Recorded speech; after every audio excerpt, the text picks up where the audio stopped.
Citadel episode 1 की शुरुआत में हमें इटालियन एल्प्स से गुजरते हुए एक ट्रेन को दिखाया जाता है जिसमें हम नाडिया को देखते हैं जो ट्रेन में एक आदमी से टकराती है। लेकिन नाडिया उस आदमी का वॉलेट चुरा लेती है और ये पता चलता है कि उस आदमी का नाम ग्रेगोर है। और नाडिया की बात की जाए तो वो एक सीक्रेट स्पाई एजेंसी सिटाडेल के लिए काम करती है। ग्रेगोर की खबर नाडिया अपने हैंडलर बर्नार्ड और लिक को देती है। बर्नार्ड नाडिया को बताता है कि ग्रेगोर के बैग में हाई क्वालिटी यूरेनियम है और ग्रेगोर इसे खतरनाक लोगों के लिए इसकी नीलामी करने वाला है। नाडिया अपने पर्स में देखती है कि उसके लिए खास खिलौने रखे गए हैं, जैसे कि मेकअप मिरर जो कोई आम मिरर नहीं है, एक परफ्यूम भी है जो असली में एक एक्सप्लोसिव है। तभी वहाँ पर एक और आदमी आता है जो नाडिया के साथ बैठ जाता है। उस आदमी का नाम मेसन केन है और वो भी सिटाडेल के लिए काम करता है। दोनों एक दूसरे के साथ फ्लर्ट करने लगते हैं और अलग अलग भाषाओं में बात करते हैं, कभी इटालियन कभी जर्मन। और देखते हैं कि मेसन एक वेडिंग रिंग पहना हुआ है जिसे वो कहता है कि मैंने ये कवर के लिए पहना है। मेसन इस बात से भी नाराज है कि नाडिया उसे बर्लिन वाले मिशन में छोड़कर चली गई थी। तभी ट्रेन एक टनल से होकर गुजरती है और ग्रेगोर उठकर कहीं चला जाता है। ये देखकर मेसन अपनी सीट से उठता है, लेकिन नाडिया उसे खींचकर उसे किस करने लगती है और कहती है कि वो आदमी अकेला नहीं है, अब भी हम पकड़े जाते हैं। और दोनों निकलते हैं अपने काम पर और जो ग्रेगोर का बैकअप है वो नाडिया के पीछे पीछे चल देता है, लेकिन पीछे से उसे मेसन पकड़ता है और मेसन उसे कहता है कि अब तो तुम समझ गए होगे तुम्हारे साथ होने क्या वाला है। फिर दोनों लड़ना स्टार्ट करते हैं। दोनों के बीच बाथरूम में जबरदस्त फाइट होती है। नाडिया पहुंचती है डाइनिंग एरिया में जहां सभी खाना खाने के लिए बैठे होते हैं और उसकी नजर वहां ग्रेगोर पर पड़ती है। वो उसे रिझाने के लिए अपना खतरनाक हथियार निकालती है, यानी कि रेड लिपस्टिक। और वो जाती है ग्रेगोर के पास और उसे उसका वॉलेट लौटा देती है और उसे रिक्वेस्ट करती है क्या मैं आपके साथ बैठ सकती हूँ। फिर वो खुद को इंट्रोड्यूस करती है कि उसका नाम शार्लट है।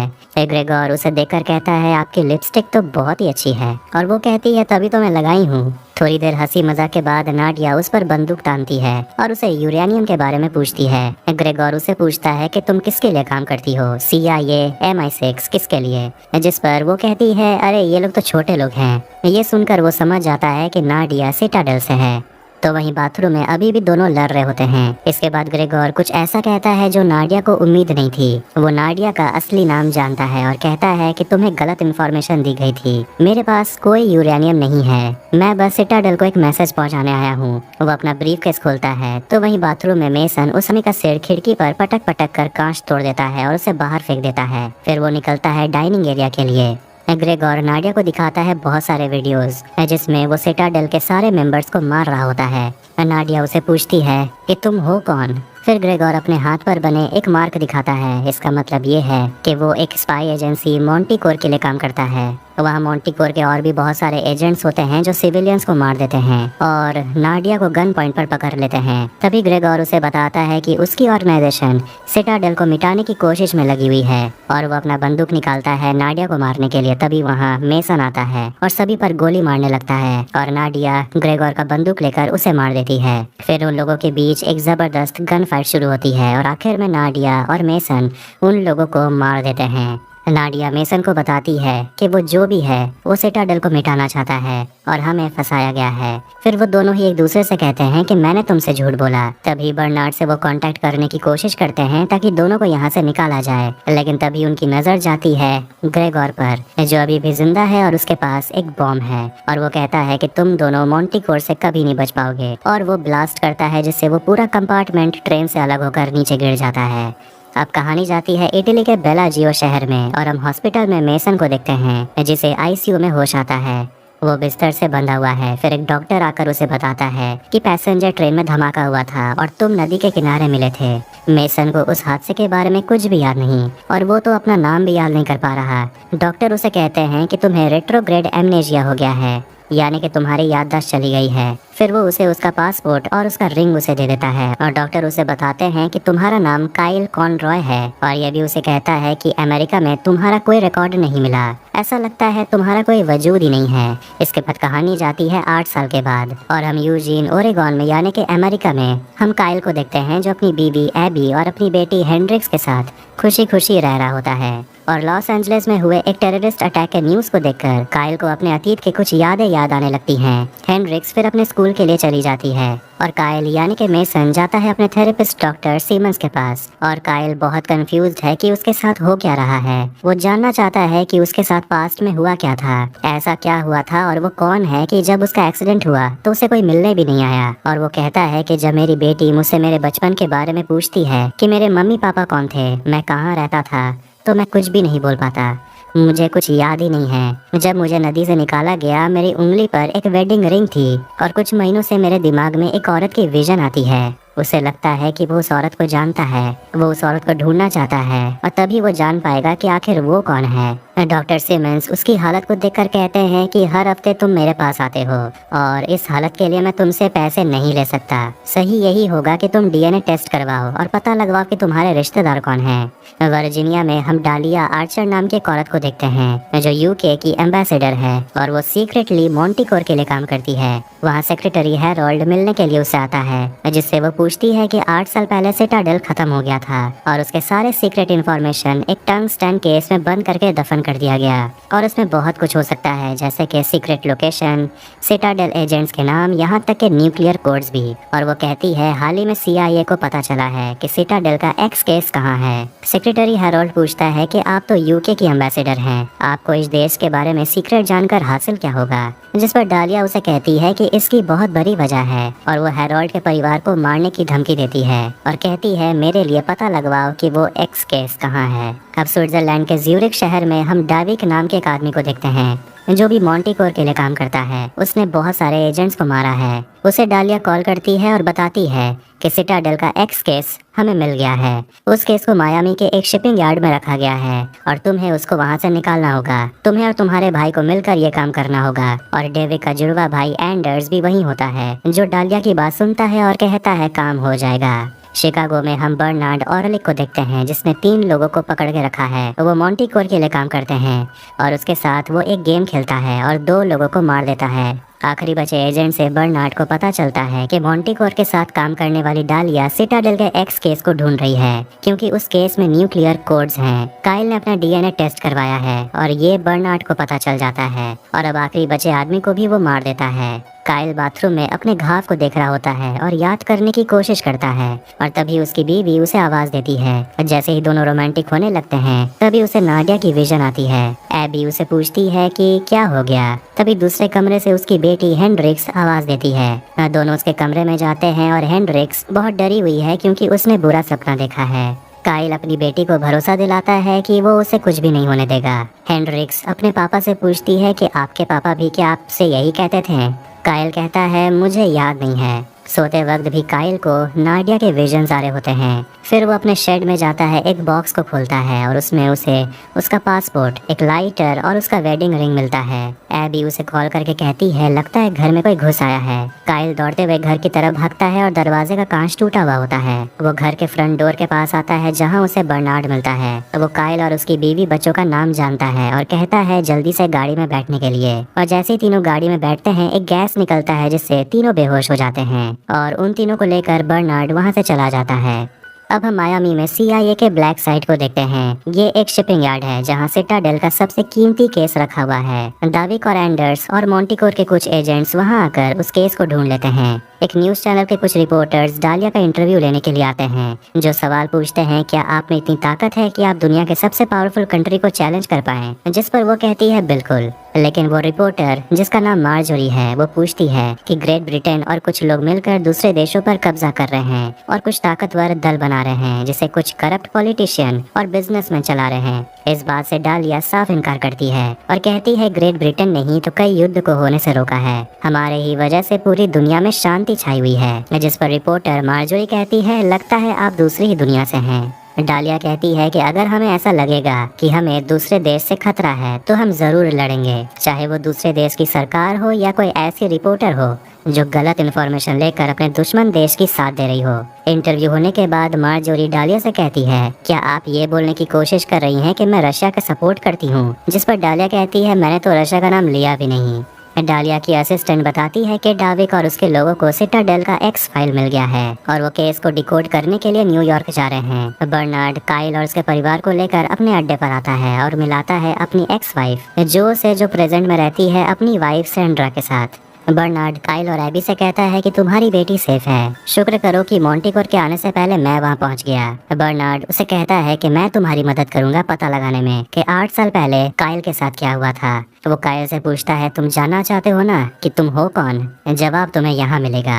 और वो उसे भरोसा दिलाने के लिए उसे अपना और मेसन यानी कि काइल का तस्वीर दिखाता है, ये बताने के लिए कि वो दोनों दोस्त हैं। काइल अपना नाम मेसन सुनकर चौंक जाता है और वो उसे एक वीडियो दिखाता है और तब जाकर काइल को पता चलता है कि वो एक स्पाई था।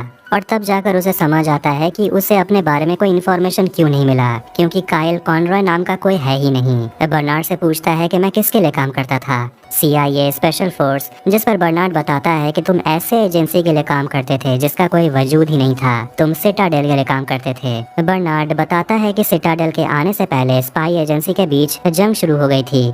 दुनिया के बड़े बड़े लीडर्स को मारा गया, मासूमों की जान गई। इसीलिए करीब 1 सदी पहले अलग अलग देशों से आए कुछ लोगों ने मिलकर एक स्पाई ऑर्गेनाइजेशन की शुरुआत की, जो ना किसी इंसान और ना किसी देश के सगे थे। उन्हें तो सिर्फ मतलब था आम इंसान की सुरक्षा से। कोई नहीं जानता था कि सिटाडेल है क्या, और गुमनाम होकर ही उन्होंने ऐसे कई घटनाओं को सही अंजाम तक पहुंचाया। लेकिन 8 साल पहले हमारे ही किसी एजेंट ने हमें धोखा दिया और उसी ने सिटाडेल के सारे एजेंट्स के नाम को किसी गलत इंसान को सौंप दिया। बर्नार्ड 8 साल से सिटाडेल के बचे हुए जासूस को ढूंढने की कोशिश कर रहा है, और वो सभी जिसके खिलाफ लड़ रहे हैं उसका नाम है मॉन्टिकोर। ये ऑर्गेनाइजेशन 8 साल पहले ही उभर कर आया और तब से वो सिटाडेल के हजारों जासूसों को मार चुके हैं। दुनिया के 8 सबसे रईस परिवार ने मिलकर मॉन्टिकोर को बनाया है। वो ऐसे परिवार हैं जो दुनिया को अपने पैसे और पावर से कंट्रोल करने की ताकत रखना चाहते हैं। तब से दुनिया में सब कुछ सही नहीं चल रहा, आए दिन हमले होते रहते हैं, और इसीलिए अब बर्नार्ड को मेसन की मदद चाहिए। बर्नार्ड उसे बताता है कि आज मैंटिकोर के 2 एजेंट्स डाविक और एंडर्स सिटाडेल के एक्स केस को चुरा ले गए हैं, जिसमें सिटाडेल के बहुत सारे कॉन्फिडेंशियल इन्फॉर्मेशन है, और इसे वो लाखों लोगों की जान ले सकते हैं, किसी भी देश को कंट्रोल कर सकते हैं। और वो उस केस को डिकोड करने के लिए जा रहे हैं न्यूयॉर्क, और अगर वो इस केस को खोलने में कामयाब हो जाते हैं तो मॉन्टिकोर को सिटाडेल के बारे में कई राज तो पता चलेंगे ही, उन्हें दुनिया के हर न्यूक्लियर वेपन का कोड भी मिल जाएगा। इसीलिए बर्नार्ड उसकी मदद चाहता है इस केस को चुराने में, इससे पहले कि मॉन्टिकोर उसे डिकोड करके खोल दे। लेकिन काइल कहता है कि मैं तो अब वो जासूस रहा ही नहीं, मैं तो स्कूल में स्पोर्ट सिखाता हूँ। बर्नार्ड उसकी तरफ एक चाकू फेंकता है जो काइल बड़े आसानी से कैच कर लेता है। बर्नार्ड उसे कहता है भले ही तुम्हें याद नहीं है कि तुम कौन हो, लेकिन तुम्हारी बॉडी को सब कुछ पता है। और बर्नार्ड उसे बताता है उसके पार्टनर के बारे में, और वही दोनों सिटाडेल के सबसे टॉप के जासूस थे। दोनों मिलकर तहलका मचा देते थे। और वो काइल को नाडिया का प्रोफाइल दिखाता है और उसे बताता है कि 8 साल पहले जो हादसा हुआ था, नाडिया की तरफ से ही लास्ट कॉल आया था, और शायद अब वो मर चुकी है। लेकिन अगर तुम उस केस को हासिल नहीं कर पाते हो तो मॉन्टिकोर तुम्हें ढूंढते हुए तुम्हारे तक आ जाएगा, और वो तुम्हें और तुम्हारे परिवार को मार डालेगा। और इसीलिए अगर काइल को अपने परिवार को बचाना है तो उसे बर्नार्ड की मदद करनी होगी। फिर हम 8 साल पहले के फ्लैशबैक को देखते हैं जब ट्रेन का कंपार्टमेंट नदी में क्रैश होकर गिर गया था, और देखते हैं कि नाडिया अभी भी जिंदा है। सिटाडेल एपिसोड 2 की शुरुआत में 8 साल पहले हम घायल नाडिया को देखते हैं जो किसी तरह नदी से बाहर निकलती है। फिर उसे बर्नार्ड कांटेक्ट करने की कोशिश करता है और नाडिया उसे बताती है कि हमें फंसाया गया था, लेकिन बर्नार्ड कहता है कि मैंने बैक स्टॉप स्टार्ट कर दिया है और अब तुम्हारे पास सिर्फ 2 घंटे हैं। और नाडिया उसे कहती है कि तुम बैक स्टॉप नहीं कर सकते, और वो बहुत घबराने लगती है कि अब वो करे क्या। बैक स्टॉप का मतलब उसकी सारी मेमोरीज डिलीट हो जाएंगी। वो आगे बढ़ती है और उसे फाइनली एक गाड़ी दिखती है, और वो उस आदमी से बोलती है उसे हॉस्पिटल लेकर चलने। जब नाडिया को होश आता है तो वो हैंडकफ होती है, और उसके कपड़े और उसकी जगह को देखकर लगता नहीं है वो हॉस्पिटल में है। उसके सामने एक आदमी बैठा हुआ है बंदूक पकड़े हुए। वो उसे कहता है कि तुम्हें गोली लगी है। नाडिया कहती है कि मुझे हॉस्पिटल लेकर चलो। वो आदमी कहता है कि मैं तुम्हारी देखभाल कर सकता हूँ। लेकिन जैसे ही नाडिया खुद को हैंडकफ से आजाद करती है वो आदमी उस पर गोली चलाता है। दोनों के बीच लड़ाई होने लगती है और नाडिया उस पर हमला करती है, लेकिन घायल होने की वजह से वो आदमी नाडिया पर हावी होने लगता है और उसे गले से पकड़ के उठा लेता है। लेकिन किसी तरह वो उस आदमी को स्टैब करती रहती है और आखिर में उसे मार डालती है। और जैसा कि बर्नार्ड ने कहा था, बैक स्टॉप शुरू होता है। बैक स्टॉप का मतलब नाडिया के सारे मेमोरीज डिलीट हो जाएंगी। उसके गर्दन के अंदर एक चिप होता है जो बीप करना स्टार्ट कर देता है। अब ये महसूस करके कि वो सब कुछ भूलने वाली है, अपनी याददाश्त खोने से पहले वो अपने लिए कुछ लिखती है, गो टू वैलेंसिया, और वो बेहोश हो जाती है। और कुछ घंटों के बाद जब उसे होश आता है वो अपने घावों को देखती है और जो उसने लिखा है उसे पढ़ती देखती है उसे समझ नहीं आता कि आखिर ये सब हुआ कैसे, और वो अपने पीछे मरे हुए आदमी को देखती है और डर जाती है। फिर नाडिया को टेबल पर गाड़ी की चाबी और उसे अपना पासपोर्ट मिलता है जिसमें उसका नाम शार्लट लिखा हुआ है। वो गाड़ी लेकर वहाँ से चली जाती है। इसके बाद कहानी जाती है 8 साल के बाद वायोमिंग शहर में। शहर से दूर पहाड़ के ऊपर बर्नार्ड के अड्डे में एबी को विश्वास नहीं होता कि उसका पति एक स्पाई है, क्योंकि वो तो कॉकरोच को मारने से भी डरता है। लेकिन काइल अपनी पत्नी से कहता है कि मुझे ऐसा नहीं लगता, जरा तुम भी सोचो कि एक्सीडेंट के बाद मुझसे कोई मिलने क्यों नहीं आया, और मेरे शरीर में घाव का मतलब क्या हो सकता है। बर्नार्ड एबी को सब कुछ बताना चाहता है, लेकिन जो उसे मना करती है और कहती है अगर तुमने ऐसा किया तो मैं सबको बता दूंगी कि तुमने क्या किया है। काइल अपनी पत्नी से कहता है कि मुझे बस उस केस को ढूंढना होगा जिसके बाद मैं तुम दोनों के साथ वापस अपने घर लौट आऊंगा। दोनों गले लगते हैं और बर्नार्ड काइल को बुलाता है। जाने से पहले काइल अपनी बेटी को गले लगाता है और अपनी पत्नी से भी वादा करता है कि वो जरूर लौटेगा। इसके बाद काइल और बर्नार्ड वहाँ से एक साथ निकल जाते हैं और वो दोनों पहुँचते हैं न्यूयॉर्क एक बिल्डिंग के बाहर, जहाँ बर्नार्ड बताता है कि इस बिल्डिंग के टॉप फ्लोर पर मैंटिकोर का सीक्रेट लैब है और सिटाडेल का एक्स फाइल उसी लैब में होगा। लेकिन बर्नार्ड ने एक अच्छा काम ये भी किया है कि उसने मेसन यानी कि काइल के बायोमेट्रिक्स को मैंटिकोर के सिस्टम में डाल दिया है, जिससे उसे अंदर जाने में आसानी होगी। जाने से पहले बर्नार्ड मेसन से कहता है कि रिंग निकाल दो। मेसन प्लान के बारे में और जानना चाहता है, लेकिन बर्नार्ड उसे कहता है कि तुम्हें इससे ज्यादा जानने की जरूरत नहीं है, मैं तुम्हें गाइड करूंगा, बस तुम्हें मेरी बात सुनना है और काम हो जाएगा। वो उसे कपड़े बदलने को कहता है, जिसके बाद वो बिल्डिंग में एंटर करता है और बायोमेट्रिक आसानी से पार कर लेता है। बर्नार्ड उसे कहता है कि स्माइल मत करो, तुम जासूस हो। बर्नार्ड उसे आगे बताता है कि सेकंड लेवल पर जाओ और उसे केस के बारे में बताता है कि उसमें टोटल 7 लॉक हैं, 4 को खोल दिया गया है, लेकिन तभी उसे पता चलता है कि 5वां भी खुल गया है।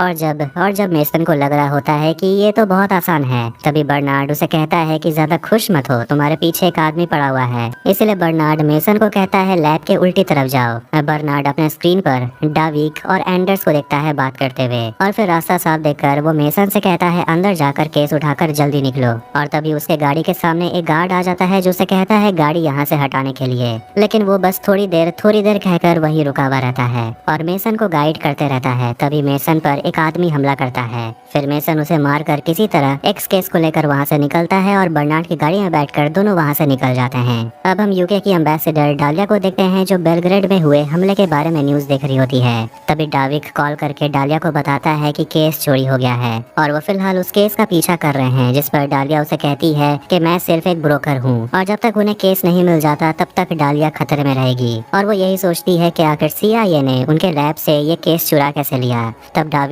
कहता है कि ये CIA नहीं था, वो मेसन था, मैंने देखा है उसे।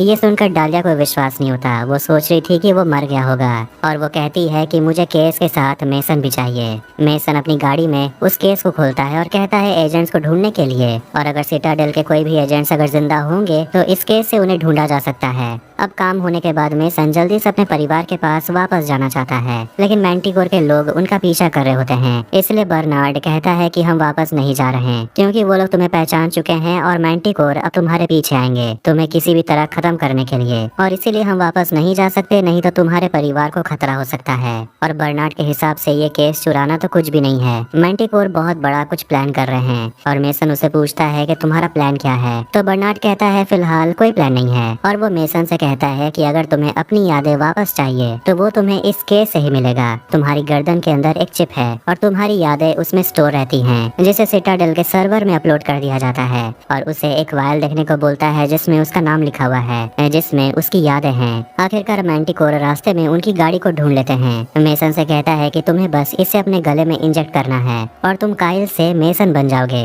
और तभी उन पर मैंटिकोर हमला करने लगते हैं और एक गोली बर्नार्ड को लगती है और वो वही मर जाता है। डाविक शूट करना जारी रखता है और इसीलिए मेसन को बाहर आकर उनसे लड़ना पड़ता है। वो किसी तरह केस लेकर एक सिविलियन के गाड़ी में बैठता है और वहाँ से निकल जाता है। तो वहीं फायरिंग होने की वजह से वहाँ पुलिस आती है और डाविक को हथियार नीचे करने को बोलती है, लेकिन वो पुलिस को भी मार देता है। और वो जाता है बर्नार्ड के बॉडी के पास उसे चेक करने के लिए और देखता है वो मर गया है। मेसन मैंटिकोर से बचकर एक जगह रुकता है और सोचता है कि इंजेक्शन इंजेक्ट करने का, लेकिन वो देखता है कि वायल अब टूट चुका है और सारा लिक्विड गिर गया है। ये देखकर वो फ्रस्ट्रेशन में जोर से चिल्लाता है। तभी केस के अंदर से मॉनिटर से पता चलता है कि एक सिटाडेल की एजेंट जिंदा है और वो कोई और नहीं बल्कि नाडिया है। एबी अपनी बेटी हेंड्रिक्स को कहानी सुना रही होती है और ये जो देखती है। फिर उसे मैसेज मिलता है जिसमें वो कहता है कि वो वैलेंसिया स्पेन जा रहा है सिटाडेल की जासूस को ढूंढने के लिए और वो वापस नहीं आ सकता वरना दुश्मन उसके परिवार तक पहुंच जाएंगे। इसीलिए अगर मेसन को एबी और हेंड्रिक्स को सेफ रखना है तो उसे स्पेन जाना होगा।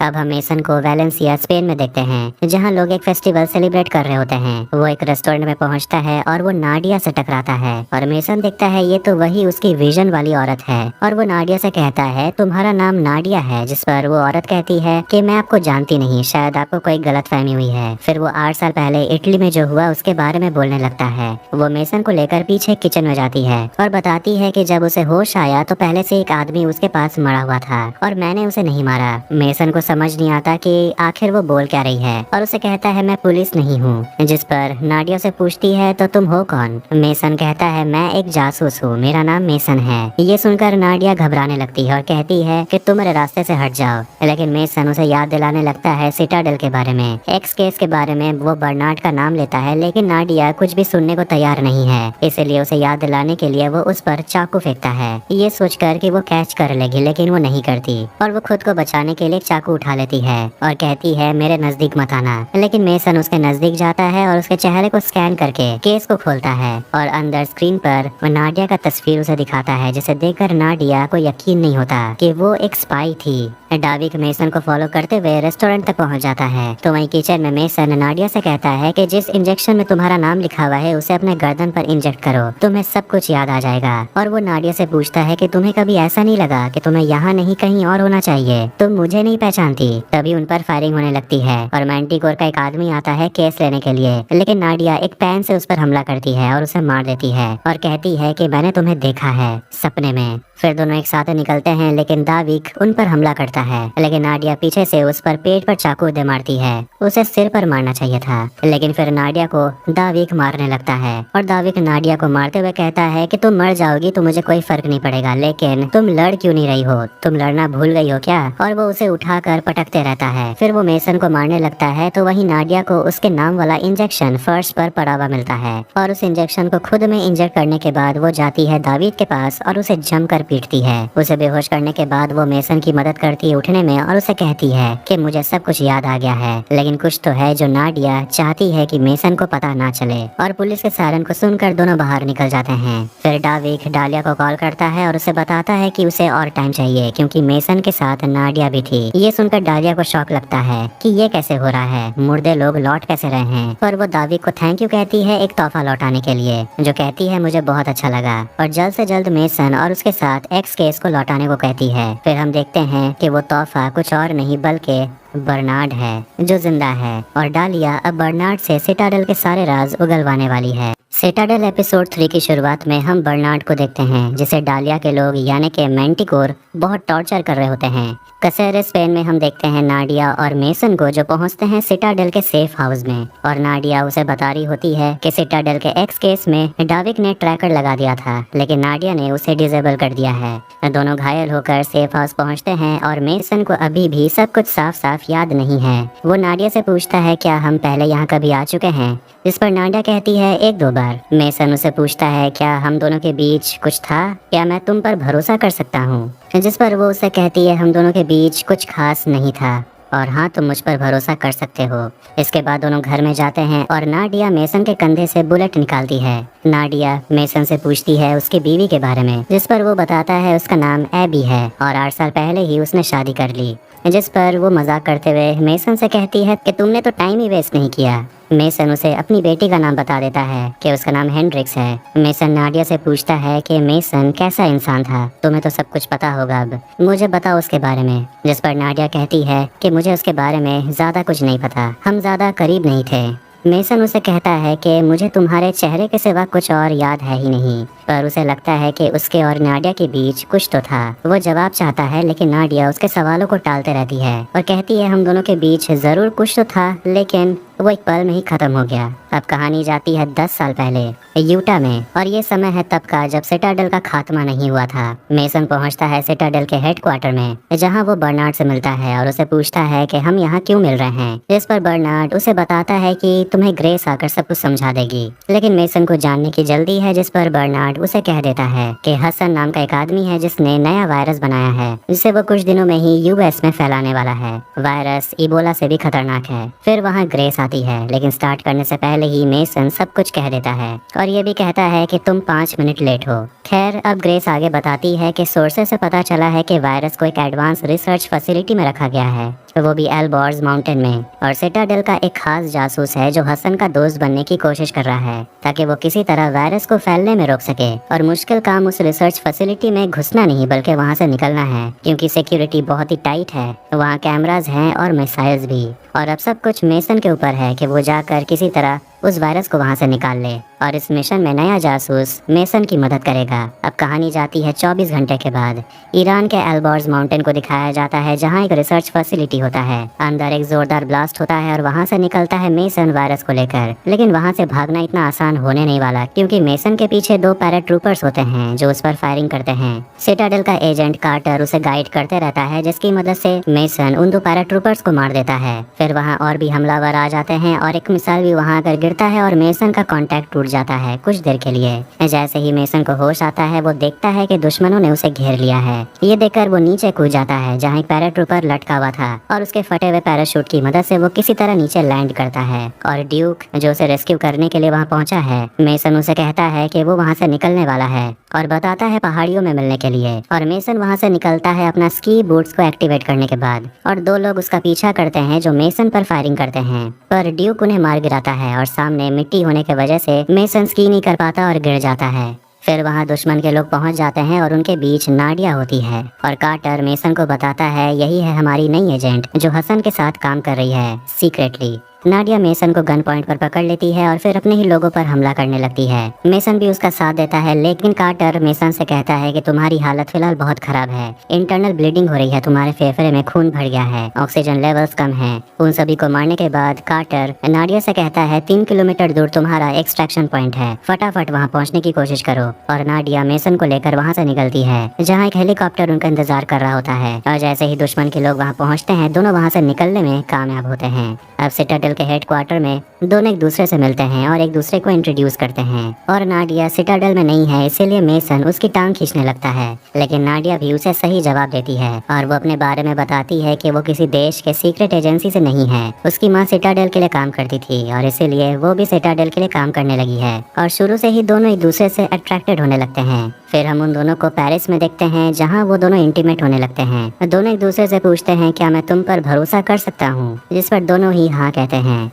अब कहानी आती है प्रेजेंट समय में और हम सिटाडेल के सेफ हाउस को देखते हैं और नाडिया किसी अननोन इंसान से बात कर रही होती है किसी पैकेज के बारे में जो नाडिया के लिए इंतजार कर रहा है। और नाडिया उसे कहती है कि अफसोस वेलेंसिया में उनके साथ जो हुआ नहीं होना चाहिए था और वो जल्द ही उनके पास आ रही है। मैसेज भेजने के बाद वो गहरी सांस लेती है। बर्नार्ड को दिखाया जाता है जो डालिया के कैद में है और वो डालिया से कहता है कि सालों पहले जब हम एक साथ यूएन में काम करते थे तब से ही मुझे लग रहा था कि तुम्हारे अंदर कुछ तो गड़बड़ है। डालिया को सिटाडेल का एक्स केस नहीं मिला, लेकिन कहती है कि उसके पास वो टेक्नोलॉजी है जिसे सिटाडेल के लोग बचा नहीं पाए। एक एआई सिस्टम है जो दुनिया भर के यूरेनियम को ट्रैक करता है। इसका मतलब ये है कि वो सिस्टम दुनिया भर में जितने भी न्यूक्लियर वेपन है उनको ट्रैक कर सकता है, लेकिन मैंटिकोर इसे एक्सेस नहीं कर पा रहे हैं। उन्होंने बहुत कोशिश की, लेकिन आज उनके सामने वो बैठा है जिसने इस सिस्टम को बनाया है, बर्नार्ड। और वो उसे पूछती है कि मुझे 19 लेटर का पासवर्ड बता दो ताकि मैं सिस्टम को एक्सेस कर सकूं। तो वो बर्नार्ड के सिर पर बंदूक लगाते हैं और बर्नार्ड उसके साथ मजाक करता है, लेकिन पासवर्ड नहीं बताता। डालिया उसे उसके परिवार को मारने की धमकी देती है और वो जानती है कि मेसन के बीवी और बच्चे भी वायोमिंग में हैं। ये सुनकर बर्नार्ड सोचने लगता है कि डालिया को ये कैसे पता। फिर वायोमिंग में हम मेसन की बेटी हेंड्रिक्स को देखते हैं जो बर्नार्ड की बेटी वैलेरिया से मिलती है। दोनों एक चाकू को लेकर बात करते हैं और घुलते मिलते हैं। जो एबी से पूछती है कि तुम और कायल कैसे मिले, जिस पर वो बताती है कि 9 साल पहले मेरे साथ एक बहुत बड़ा हादसा हुआ था, मेरी याददाश्त चली गई थी और मैंने थेरेपी लेना शुरू किया और वहीं वो कायल से मिली। बर्नार्ड डालिया से कहता है कि वायोमिंग में मेरा कोई नहीं है, लेकिन डालिया उसकी झूठ को पकड़ लेती है और कहती है कि जब तुम न्यूयॉर्क आए थे तो हमने तुम्हें बैक ट्रैक किया ये पता लगाने के लिए कि तुम कहाँ से आए थे, और भूलो मत कि हमारे पास सैटेलाइट्स का एक्सेस है और वो जल्द ही जो को ढूंढ लेंगे। जिस पर वो कहता है कि जो मेरी एक्स वाइफ है। डालिया उसे कहती है कि भले ही तुम लोग सिटाडेल के लिए काम करते हो, लेकिन ये मत भूलना कि जासूस साधु नहीं होते। तुम सभी अंधे हो चुके हो और तुम सभी सिटाडेल के भयानक सच को अभी तक नहीं जानते। और वो अपने हाथ पर घाव को दिखाती है और वो कहती है कि तुम्हारे पार्टनर के साथ भी ऐसा ही हुआ था, जिसका नाम कार्टर है। मैंटिकोर के लोगों ने उसे पकड़ लिया था और वो अब मैंटिकोर के लिए काम करता है। बर्नार्ड पूछता है कि तुम लोगों ने कार्टर के साथ क्या किया। तभी वहाँ डॉक्टर कार्वो आता है। उसके ब्रीफकेस में ब्लेड, कैंची जैसे धार चीज होते हैं और अब पता चलता है बर्नार्ड को कि कार्टर के साथ क्या हुआ होगा। बर्नार्ड के दांत को निकाल लिया जाता है, लेकिन अब भी बर्नार्ड कुछ भी बताने से मना करता है। इस पर डालिया उसे कहती है कि हमारे पास एक और तरीका है, हम तुम्हारे खोपड़ी को काट कर तुम्हारे ब्रेन से तुम्हारी मेमोरी को निकाल सकते हैं। एंडर्स के पास ये काम करने का एक डिवाइस है। एंडर्स अंदर आता है और वह बर्नार्ड से पहले बात करता है और एंडर्स उसे कहता है कि मैंने तुम्हारे थ्योरीज को पढ़ा है, मैं तुम्हारा फैन हूँ। और उसे पूछता है तुम्हारे दोस्त मेसन कैसा है। एंडर्स उसे बताने लगता है कि तुम्हें पता भी है कि मेरे कितने दोस्त मारे जा चुके हैं। इसके बाद वो एक ड्रिल निकालता है बर्नार्ड के खोपड़ी को छेद करने के लिए। तभी बर्नार्ड उसे बताता है कि तुम्हारी दोस्त ब्रियल जिंदा है, तुम उससे प्यार करते हो ना, उससे मिलना नहीं चाहते। एंडर्स को उसकी बातों पर विश्वास नहीं होता और झूठ बोलने पर वो उसे मारने की धमकी देता है। लेकिन बर्नार्ड कहता है यकीन नहीं है तो मेरा फोन लाकर मुझे दो, मैं दिखाता हूँ अभी। सेफ हाउस में मेसन अपनी पत्नी से बात कर रहा होता है और उसे बताता है कि मुझे वो जासूस मिल गई, उसका नाम नाडिया है। ये सुनकर एबी खुश तो होती है, साथ साथ वो इनसिक्योर भी है कि उसका पति किसी दूसरी औरत के साथ है। और वो बहुत से सवाल पूछती है, क्या उस औरत ने बताया कि तुम पहले क्या थे, तुम दोनों पहले एक दूसरे को जानते थे। जिस पर मेसन कहता है ऐसा लगता तो नहीं है और उसे भरोसा दिलाता है कि ये सब जल्दी खत्म हो जाएगा और मैं घर आ जाऊंगा। नाडिया पीछे ही खड़ी होती है और वो मेसन से कहती है कि एयरपोर्ट जाकर वापस अमेरिका चले जाओ और उसे कैश दे देती है। पर मेसन कहीं जाना नहीं चाहता और नाडिया उसे कहती है कि मैंटिकोर के लोग हमारे बारे में जानते हैं और उन्होंने बर्नार्ड को मार दिया है, इसीलिए तुम्हें अपने परिवार के पास वापस जाना होगा। लेकिन मेसन कहता है वापस जाकर वो अपने परिवार को खतरे में नहीं डालना चाहता और वो उसकी मदद करेगा और चाहता है बदले में नाडिया उसकी मदद करे, उसे ट्रेन करे, उसे याद दिलाए कि मेसन कौन था और वो उसे बताता है रेड लाइट्स के बारे में। फिर नाडिया वापस आती है और केस खोलकर स्क्रीन पर देखती है रेड लाइट्स जल रहे होते हैं। नाडिया बताती है कि ये एक तरह का मैसेज है, सिटाडेल के एजेंट हमसे मदद मांग रहे हैं। उन्हें कार्टर का मैसेज मिलता है जो सिटाडेल के लोगों से मदद मांग रहा है। नाडिया उसके आखिरी लोकेशन को ट्रैक करती है और देखती है वो मोरक्को के फैज शहर में है और ये लोकेशन एक तरह का ब्लैक साइट है जहाँ नाडिया को 2 हफ्तों के लिए टॉर्चर किया गया था जब वो अंडर कवर थी। ये सुनकर मेसन को हैरानी होती है और नाडिया आगे बताती है कि इस ब्लैक साइट को बॉल्डविनो बास्टा नाम का डॉन चलाता है और नाडिया को यकीन है कि यह ब्लैक साइट मैंटिकोर का ही है और वहाँ वो कार्टर को टॉर्चर कर रहे हैं सिटाडेल एक्स केस का पता लगाने के लिए। नाडिया को कार्टर को वहाँ से निकालने का रास्ता पता है, लेकिन उसके लिए उन्हें बाल्डविनो से मिलना होगा ताकि नाडिया उसके फोन से सारे पासवर्ड हैक करके निकाल सके। लेकिन प्रॉब्लम ये है कि नाडिया ने बाल्डविनो के भाई को मारा है और इसीलिए वो उसे खास पसंद नहीं करता, लेकिन मेसन ये काम कर सकता है। आखिर में दोनों मोरक्को पहुँचते हैं और मेसन बाल्डविनो से मिलता है और वो उसे पहचानता है और नाडिया उसे समझाती है कि लाइटर में एक ट्रांसमीटर है, उसे नजदीक ही रखना ताकि मैं उसके फोन से डाटा डाउनलोड कर सकूं। बाल्डविनो और मेसन एक दूसरे से बात कर रहे होते हैं और डॉन उसे पूछता है कि तुम तो मर चुके थे, तुम वापस क्यों आए हो। नाडिया उसे कहती है बढ़ा चढ़ाकर बात करो। मेसन उसे कहता है कि मुझे तुम्हारे आर्मी चीफ के ऑफिस में घुसना है, जिस पर डॉन का बेटा क्रिस्टियानो हंसने लगता है। मेसन बाल्डविनो से कहता है कि मैं तुम्हें मैंटिकोर से आजाद करवा सकता हूँ, जिस पर बाल्डविनो कहता है कि सच कहूँ तो वो हर जगह छाए हुए हैं और अगर मैं तुम्हें मारकर उन्हें सौंप दूं तो मुझे करोड़ों का इनाम मिलेगा। डॉन मेसन से उसकी गर्लफ्रेंड यानी कि नाडिया के बारे में पूछता है कि वो आखिरी बार इटली में देखी गई थी, उसके साथ क्या हुआ, और मेसन झूठ कहता है कि वो मर गई है। नाडिया इन्फॉर्म करती है कि काम हो चुका है, वहाँ से जल्दी निकलो। बाल्डविनो मेसन से कहने लगता है कि तुम्हें तो पता ही होगा कि नाडिया ने ही सिटाडेल को खतरे में डाला था और उसकी वजह से तुम पर हमला हुआ था। सिटाडेल का नामो निशान मिट गया नाडिया की वजह से। वो साफ साफ बता देता है कि तुम्हारी गर्लफ्रेंड नाडिया ही मैंटिकोर की जासूस थी और वो सिटाडेल में काम कर रही थी। नाडिया ये सब सुन रही होती है और ये सब सुनकर मेसन भी शॉक में है। क्रिस्टियानो मेसन का मजाक उड़ाता है और जैसे वो उसके करीब जाता है मेसन उसका गन ले लेता है और क्रिस्टियानो पर पॉइंट करता है। ये देखकर अपने बेटे को बचाने के लिए बाल्डुइनो अपने लोगों से कहता है बंदूक नीचे करने के लिए और मेसन फटाफट वहाँ से निकल जाता है। रास्ते में मेसन नाडिया से पूछता है कि तुमने मुझसे क्या छुपाया है, जिस पर नाडिया कह देती है कि उसने जो भी कहा वो सब झूठ है। मेसन को याद आता है कि बर्नार्ड ने भी कहा था कि सिटाडेल में कोई गद्दार है, लेकिन उसे पता नहीं चला कौन है। कहीं वो तुम तो नहीं थी। नाडिया कहती है कि अगर मैं मैंटिकोर के लिए काम करती तो मैं एक सिटाडेल एजेंट को बचाने के लिए यहाँ क्यों आती और तुम्हें जिंदा क्यों रखती। मेसन समझना चाहता है कि उसके और नाडिया के बीच 8 साल पहले क्या हुआ था,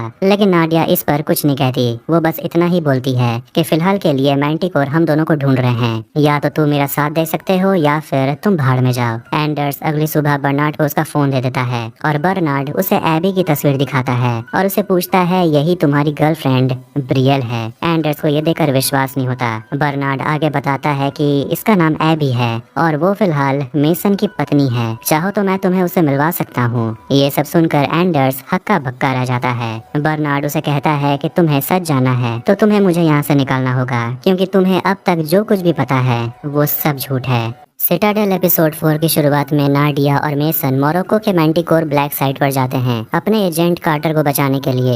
एक गार्ड को मारने के बाद वो धीरे धीरे अंदर जाते हैं और कई लोगों से लड़ते हैं जो मैंटिकोर के लिए काम करते हैं। नाडिया मैंटिकोर के गार्ड से हैंड टू हैंड फाइट करती है और सभी को आखिर में मार डालती है। फिर दोनों एक कमरे में जाने के लिए तैयार होते हैं और अंदर उन्हें कार्टर मिल जाता है जो बहुत डरा हुआ लग रहा था और वो उनके साथ जाना नहीं चाहता और कहता है मेरे साथ जो भी हुआ वो तुम लोग के वजह से ही हुआ। ये सुनकर मेसन थोड़ा चौंक जाता है। इसके बाद कहानी जाती है 10 साल पहले पेरिस में। नाडिया और मेसन एक दूसरे से बात कर रहे होते हैं एक दूसरे के रिलेशनशिप के बारे में और अब वो दोनों इंटीमेट भी हो चुके हैं, जिस पर नाडिया उसे कहती है कि तुम ज्यादा उड़ो मत क्योंकि मैं पहले भी पेरिस आ चुकी हूँ। मेसन उसे पूछता है क्या तुम्हें कभी प्यार हुआ है, जिस पर वो कहती है नहीं। मेसन को ऐसा लगता है कि जैसे नाडिया को उससे डर लगता है, जिस पर नाडिया कहती है कि मैं भला तुमसे क्यों डरूंगी। फिर नाडिया मेसन को बताती है कि ग्रेस ने टियर 1 में यानी कि उन दोनों के साथ एक और मेंबर को शामिल किया है। उस लड़की का नाम है सेलेस्ट ग्राहम, जो पहले नाडिया के साथ ही ट्रेनिंग करती थी और उसने एक बार नाडिया की जान भी बचाई है, इसलिए नाडिया उस पर अपनी जान से ज्यादा भरोसा करती है। सिटाडेल के हेडक्वार्टर में मेसन आता है और वहाँ नाडिया उसे सेलेस्ट से मिलाती है, जो कोई और नहीं बल्कि प्रेजेंट वाली एबी है। उनका पहला मिशन उन्हें सौंप दिया जाता है, लेकिन मेसन को बिल्कुल भी भरोसा नहीं है कि सेलेस्ट ये कर पाएगी कि नहीं, क्योंकि वो नहीं जानती कि मैंटिकोर कितने खतरनाक हैं। खासकर एंडर्स और डाविक वो बहुत ही खतरनाक क्रिमिनल हैं, लेकिन सेलेस्ट उन दोनों क्रिमिनल भाइयों के बारे में बहुत कुछ जानती है। दोनों एम्स्टर्डम में मिलकर इलीगल बिजनेस चलाते हैं। ड्रग्स, हथियार और लड़कियों को बेचना उनका काम है, पर अब वो अपना बिजनेस बढ़ाने वाले हैं और दोनों बहुत शातिर हैं, क्योंकि एंडर्स एक कैम्ब्रिज ग्रेजुएट है और वो अक्सर अपना वॉर टेक्नोलॉजी यानी कि हथियार बनाता है और उनकी बोली लगवाकर उन्हें बेच देता है। और हाल ही में सिटाडेल को उसकी नई टेक्नोलॉजी मिल गई है जिसे वो ऑज की बुलाता है। हालांकि ये हथियार अभी कंप्लीट नहीं हुई है, लेकिन अगर ये टेक्नोलॉजी पूरा हो जाता है तो इससे वो किसी भी कंट्री के इंफ्रास्ट्रक्चर को हैक कर सकते हैं, जिससे वो पूरे देश को कब्जे में ले सकते हैं। लेकिन सेलेस्ट भी बहुत स्मार्ट है और वो जानती है कि ऐसा करना इम्पॉसिबल है, क्योंकि ऐसा करने में हजारों एक्साबाइट्स डाटा चाहिए होंगे और ऐसा करने में उसे कई साल लग जाएंगे। ये बात सुनकर नाडिया कहती है कि इसीलिए सेलेस्ट को इस मिशन के लिए चुना गया है, क्योंकि वो परफेक्ट है। नाडिया ये भी बताती है कि सेलेस्ट का एक भाई है डेविड, जिसे सेलेस्ट कुछ खास पसंद नहीं करती। मेसन उसे पूछता है कि तुमने कितने समय अंडरकवर रहकर काम किया है, जिस पर वो बताती है 3 हफ्ते के लिए। वो पूछता है कि नाडिया ने तुम्हें क्या बताया है, अंडरकवर कैसे हुआ जाता है, जिस पर सेलेस्ट कहती है कि बस झूठ बोलना आना चाहिए। लेकिन मेसन कहता है सिर्फ झूठ बोलना ही काफी नहीं होता, अपने आप को ऐसे बदल लो जब तुम खुद को आईने में देखो तो ऐसा लगे कि तुम किसी और को देख रहे हो। इसके बाद सेलेस्ट अपने बालों को कलर करती है और पहुंचती है एम्स्टर्डम और एक बार में जाती है एंडर से मिलने के लिए। वो एंडर से मिलती है और अपना नाम ब्रियल बताती है। मेसन ने उसे कहा था कि सिर्फ उसे प्यार में फंसाने की कोशिश मत करो, उससे सच में प्यार करो। अब अंडरकवर रहे 19 दिन हो गए हैं, उन सब का प्लान काम कर रहा है, दोनों अब रिलेशनशिप में हैं और मेसन ने उसे कहा था कि अंडरकवर में रहकर तुम झूठ नहीं बोल सकती। एंडर्स और डाविक जैसे लोगों को भनक लग जाएगी और वो तुम्हें जिंदा दफना देंगे, इसलिए जो भी कहोगी उस बात पर पहले तुम्हें यकीन होना चाहिए। सेलेस्ट का काम है ऑस्की के बारे में सब कुछ पता लगाना, चाहे जैसे भी हो, इसीलिए वो एंडर्स के बहुत करीब जाने की कोशिश करती है। एक रात वो एंडर्स से पूछती है कि आखिर तुम बना क्या रहे हो, जिस पर एंडर्स उसे कुछ खास बताता नहीं। मेसन ने सेलेस्ट से कहा था कि अगर मिशन में अंडरकवर रहने की वजह से वो भूल जाती है कि वो कौन है तो मेसन उसे याद दिलाएगा, उसे फोन करेगा।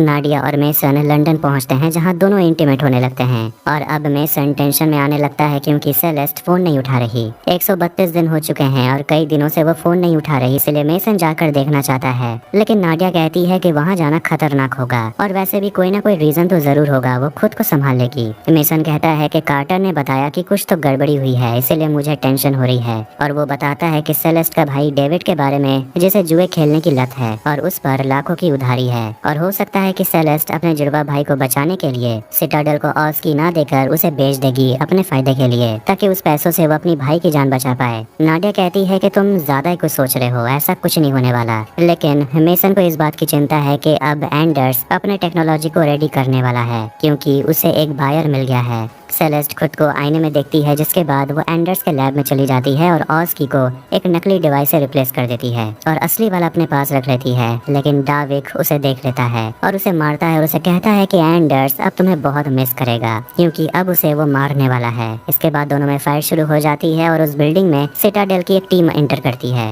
और सेलेस्ट किसी तरह डाविक को बेहोश कर देती है और हेडक्वार्टर में कार्टर अपडेट देता है कि टीम के बहुत लोग मारे गए हैं और राहत की बात यह है कि सेलेस्ट जिंदा है। एंडर्स पकड़ा गया लेकिन डाविक भाग गया है और ऑस्की उन्हें नहीं मिला।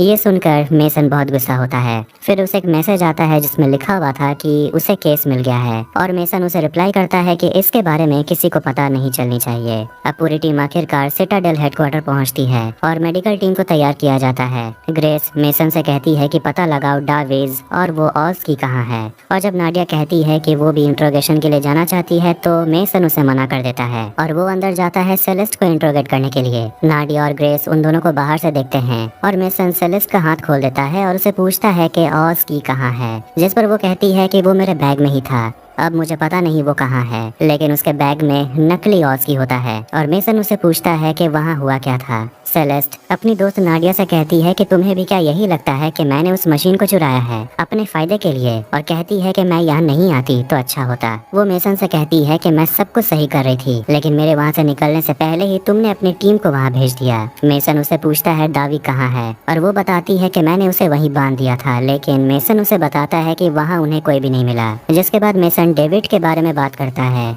यानी कि उसके भाई के बारे में, जो हमेशा बचपन में अपनी बहन सेलेस्ट को अपने सौतेले बाप से मार खाने से बचाता था और अपनी बहन को बचाने के लिए उसने बहुत सारी कुर्बानियां भी दी हैं और इसीलिए अब सेलेस्ट उसकी मदद करना चाहती थी ऑस्की को बेचकर। इसके बाद मेसन उसे डेविड का लाइव फीड दिखाता है जिसे देखकर सेलेस्ट घबराने लगती है और कहती है कि इसमें उसका कोई लेना देना नहीं है। मेसन अपनी टीम से कहता है हथियार रेडी करो और निशाना लगाओ, और अगर डेविड को बचाना है तो सेलेस्ट को बताना होगा कि ऑस्की कहाँ है। पूछता है क्या तुमने उसे बेच दिया है, और जैसे ही मेसन अपनी टीम को ऑर्डर देता है वहाँ नाडिया आ जाती है और ये सब बंद करने के लिए कहती है। मेसन बाहर आकर बहुत गुस्सा होता है कि बीच में ही इंट्रोगेशन को रोक दिया गया। नाडिया भी चिल्लाती है कि तुम अपनी टीम के एक मेंबर को इंट्रोगेट कर रहे थे, वो कोई दुश्मन नहीं है। मेसन कहता है कि हर जगह से अलग अलग कहानियां सुनने को मिल रही है, मैं भरोसा किस पर करूं। पर नाडिया को यकीन है कि सेलेस्ट ने जो किया है खुद को बचाने के लिए किया है और वो सेलेस्ट को जानती है, ऑस्की उसके पास नहीं है। पर प्रॉब्लम ये है कि डाविक जानता है कि सेलेस्ट एक अंडरकवर एजेंट है और वो उसे मारने के लिए कभी भी आ सकता है, इसलिए उन्हें सेलेस्ट को यहाँ से निकालना होगा।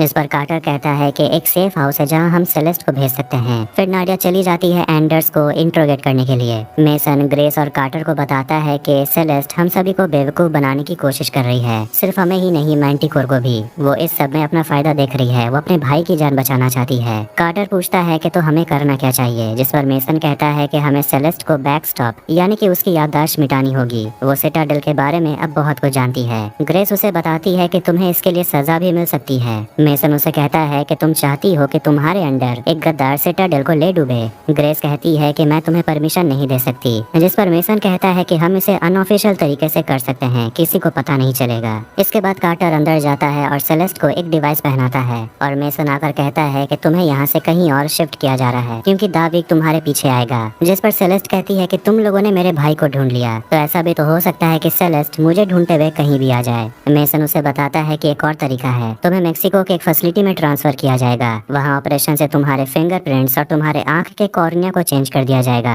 और उसके बाद तुम सेलेस्ट नहीं कोई और बन के रहोगी। दाविक के लिए तुम्हें ढूंढना मुश्किल होगा। सेलेस्ट पूछती है क्या ये सब खत्म होने के बाद क्या मैं अपनी लाइफ में वापस जा सकूंगी। मेसन उसे कहता है बिल्कुल। इसीलिए सेलेस्ट इस प्रोसीजर के लिए मान जाती है। अब आखिर में नाडिया आती है और पूछती है कि सेलेस्ट का क्या हुआ, जिस पर ग्रेस उसे कहती है कि मैंने खुद ऑर्डर दिया है कि अब उसे सेफ हाउस में शिफ्ट कर दिया जाएगा। मेसन कार्टर को दिखाता है घर जहाँ सेलेस्ट अपनी नई लाइफ शुरू करेगी और कार्टर मेसन से पूछता है कि अगर कमांड को पता चल गया कि तुमने बिना उन्हें बताए बैकस्टॉप का प्रोसीजर किया है तो तुम क्या करोगे। जिस पर मेसन कहता है कि तब तो मुझे भी भागना पड़ेगा और मैं ऐसे ही किसी सुंदर घर में शिफ्ट हो जाऊंगा। जिस पर कार्टर मजाक करते हुए कहता है कि वैसे जगह में तुम 5 मिनट भी नहीं टिक पाओगे। मेसन इस प्रोसीजर को पूरा करवाने के लिए बर्नार्ड से मिलता है और उसे कहता है कि हमें सेलेस्ट के मेमोरी को हमेशा के लिए मिटाना होगा और इसके लिए उसके मेमोरी वाले शीशी को भी तोड़ना होगा। जिस पर बर्नार्ड उसे पूछता है क्या तुम्हें सच में लगता है कि सेलेस्ट गद्दार है, क्योंकि बर्नार्ड ने भी किसी के साथ ऐसा किया था और इस बात का उसे अभी तक पछतावा है। और वो मेसन को समझाता है कि अगर तुम गलत हो गए उसके बाद चाह कर भी तुम कुछ नहीं कर पाओगे। जिस पर मेसन बस यही कहता है कि कुछ भी हो सिटाडेल को बचाना होगा।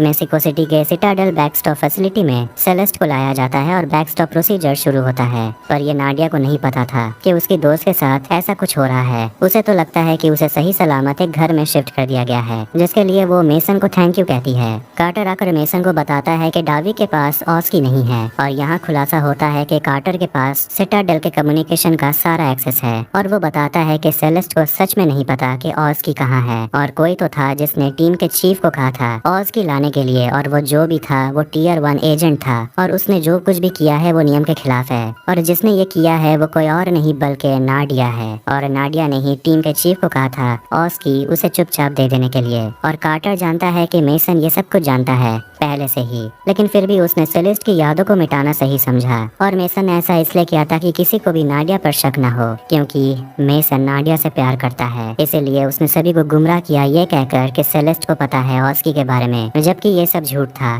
सेलेस्ट हमेशा से बेगुनाह थी। तो ये कहा जा सकता है कि गद्दार कोई और नहीं बल्कि नाडिया ही है, लेकिन मेसन इस बारे में और बात नहीं करना चाहता। फिर कहानी प्रेजेंट में आती है जब दोनों गए हुए थे कार्टर को बचाने के लिए, लेकिन कार्टर उनके साथ आना नहीं चाहता और कहता है यहाँ जो कुछ भी हुआ है ये सब कुछ नाडिया की वजह से हुआ है। सिटाडेल एपिसोड 5 की शुरुआत में हम कार्टर को देखते हैं जो मेसन से कहता है कि नाडिया पर भरोसा नहीं किया जा सकता। इसके बाद कहानी जाती है 9 साल पहले ग्रीस के एक शहर एथेंस में। नाडिया और मेसन एक साथ होते हैं और ये समय तब का है जब वो सिटाडेल के लिए काम करते थे। नाडिया दोनों के लिए वाइन पोर करती है और पूछती है ऑस्की का कुछ पता चला, जिस पर मेसन कहता है नहीं, दाविक भी गायब है। जिस पर नाडिया कहती है कि अगर ऐसा है तो वो सेलेस्ट को नहीं ढूंढ रहा होगा। नाडिया अपने दोस्त सेलेस्ट से बात करना चाहती है, लेकिन मेसन उसे कहता है कि तुम ऐसा नहीं कर सकती, ये प्रोटोकॉल के खिलाफ है। दोनों ड्रिंक करते हैं और डिस्कस करते हैं कि आज के लिए उनका नकली नाम क्या है।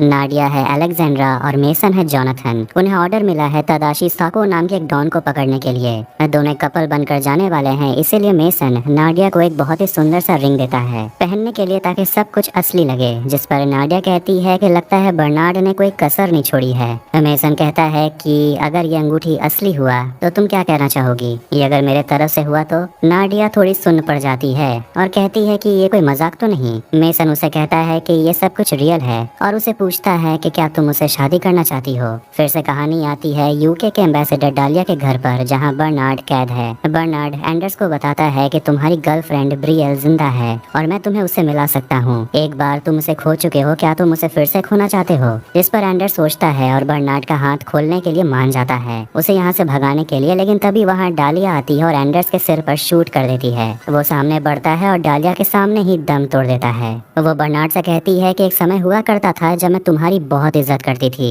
और तजुर्बे से मैंने ये जाना है कि दुनिया का सबसे खतरनाक हथियार कोई न्यूक्लियर वेपन या कोई बायोकेमिकल वेपन नहीं है बल्कि खुद सिटाडेल है। बर्नार्ड उसे कहता है कि अगर थॉमस यहाँ होता तो तुम्हारा असली चेहरा देखकर वो दोबारा मर जाता। जिस पर डालिया को गुस्सा आता है और वो बर्नार्ड के चेहरे पर थूक देती है और कहती है अपनी गंदी जुबान से उसका नाम मत लेना। वो भी दुनिया में सारे खतरनाक हथियारों को ढूंढ कर खत्म करना चाहता था। बर्नार्ड कहता है कि और इस काम के लिए तुम लोगों ने हजारों जासूसों को मारा है। डालिया कहती है कि मैं आगे भी यही करती रहूंगी ताकि मासूम लोगों की जान न जाए और उन्हें अपनों को खोना न पड़े, जैसे कि मैंने खोया था। और वो बात करती है सिटाडेल के उस एजेंट के बारे में जिसने सिटाडेल के लोगों को ही धोखा दिया। 9 साल पहले के फ्लैशबैक में सिटाडेल के हेडक्वार्टर में नाडिया को देखते हैं, जिसे एक मैसेज आता है। पता चलता है कि सेलेस्ट को जहाँ होना चाहिए था, यानी कि फार्मिंगटन में, वो वहाँ नहीं है और उसे कुछ तो हुआ है। उसे बैकस्टॉप कर दिया गया है और परमिशन दिया था बर्नार्ड ने। ये जानकर नाडिया बहुत गुस्सा हो जाती है और वो बर्नार्ड से मिलती है। वो उसे पूछती है क्या मेसन को इसके बारे में पता था। बर्नार्ड कुछ नहीं कहता, जिसका मतलब ऑब्वियसली हाँ है। तब जाकर नाडिया को एहसास होता है कि मेसन उसे सेलेस्ट से मिलने क्यों नहीं देना चाहता था। अगले दिन वो जाती है मेसन से मिलने के लिए एक रेस्टोरेंट में और बात को घुमाकर कहती है कि बर्नार्ड ने सेलेस्ट को बैकस्टॉप किया है, क्या तुम्हें इसके बारे में पता था। वो कहता है नहीं।